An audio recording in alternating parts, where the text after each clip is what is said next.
హైదరాబాద్ జంట నగరాల్లో మరో ఘరానా మోసం బయటకు వచ్చింది. ఈ ఘరానా మోసం అలాంటిది ఇలాంటిది కాదు.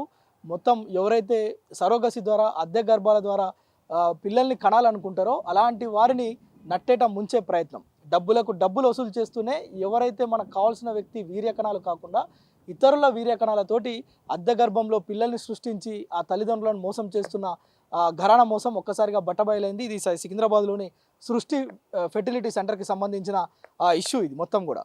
రాజస్థాన్కి సంబంధించిన ఒక దంపతులు తాము సరోగసి ద్వారా పిల్లల్ని కనాలనుకుంటున్నారని చెప్పి సృష్టి బేబీ సెంటర్కి వెళ్ళారు. సో ఈ క్రమంలో వారి దగ్గర కొన్ని ఒప్పందాలు చేసుకున్న తర్వాత తన భర్త వీర్యకణాలు ఏదైతే మొత్తం దీనికి సంబంధించిన ప్రాసెస్ అంతా చేసి ఓకే అనుకున్న తర్వాత 30 లక్షలకు ఈ యొక్క డీల్ కుదిరించుకున్నారు.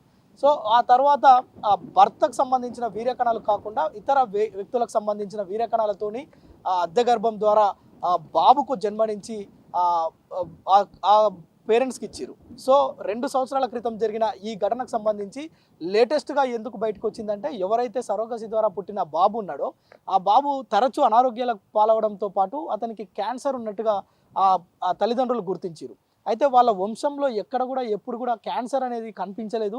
ఈ అబ్బాయికి ఎందుకు వచ్చింది అని చెప్పి DNA పరీక్షలకు వెళ్ళిన నేపథ్యంలో ఈ వీర్యకణాలు తనవి కాదు, తన భర్తవి కాదు, వేరొక వ్యక్తివి అని చెప్పి అందుకోసమే DNA అంటే ఈ యొక్క క్యాన్సర్ లాంటివి లేదంటే ఆరోగ్యం తరచుగా పాడవడం ఇలాంటి వాళ్ళు గుర్తించారు.